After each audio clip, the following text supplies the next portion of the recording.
اليوم نحضر معاكم الفقاس البلدي اللي كيجي رائع ونجح 100%. اشتركوا معنا ودعمونا في القناة ديالنا وخلونا التعاليق باش يوصلوا لكم كل جديد. السلام عليكم. اليوم غنعدل معاكم الفقاس البلدي اللي كنحضروه للعيد، كيجي رائع بلا ما تبيتو، بلا ما تخمروا، بلا حتى شي حاجه. كنحتاجوا له اللوز على حسب الرغبه، يكون صحيح، ما ترقدوا في مزهر ما شي حاجه. كيجي فقاس ناجح 100%.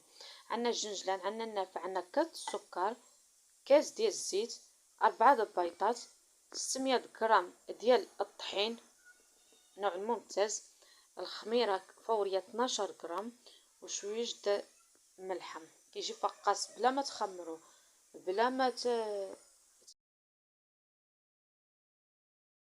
صافي. كنعملوا 4 البيضات ديالنا وكنبقاو نطربوا بهم. انا كنحسن نستعمل يدي، كيعجبني نستعمل يدي.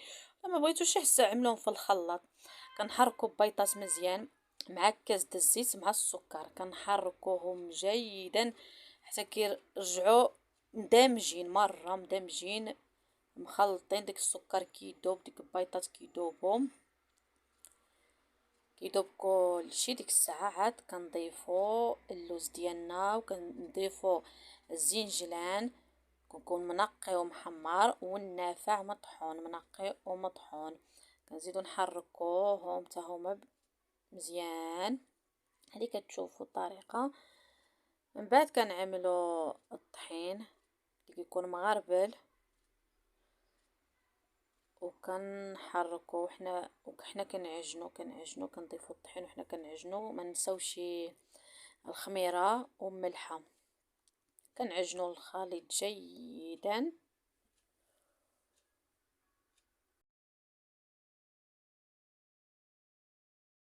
كنحصلو على العجينه بحال هيدا، ماشي قاصحه وماشي رطبه، يعني معوطه بحال اللي كتشوفوني في الصوره.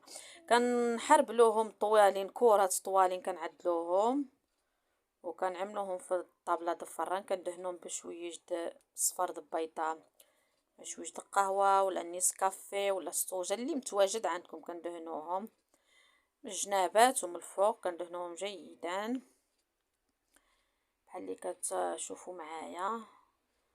انا نطيبهم في الفران ديال الضو، عندي فران مزيون كنطيبهم في الدار. وانتم اما سردوهم من الفران ولا عملوهم في الفران دبوطه، داكشي اختياري. ملي كندهنوهم بالبيضات كنشرفوهم بمتشك بحال اللي كتشوفوا معايا في الصوره. كنشرفوهم هيدا بمتشك باش كتجي ديك الزواقه معانا وصافي. ملي كيطيبوا هانتوما كتشوفوا كيطيبوا، كيجي نص طياب كنطيبوه في الفران، كيخرج هيدا بحال هاد الطريقه نص طياب. كنقطعوه باش ما تهرسش معانا، وكنقطعوه بالسكين يكون حاد بحال اللي كتشوفوا هيدا. كنقطعوها ومن بعد كنستفوها في اللاطه اللي غندخلوه في الفران.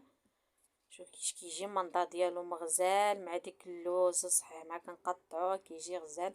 كنطيبوهم في الفران من تحت ومن بعد كنطلعوهم الفوق يطيبوا. ومن بعد كيتقدموا على هذا الشكل هذا، كيجيو رائعين رائعين غزلان مهمش هشيش ومقرمل المهم كلشي كيجي مجموع فيه، كيجي غزال صراحه الله باش تقدموه لطابله العيد ديالكم.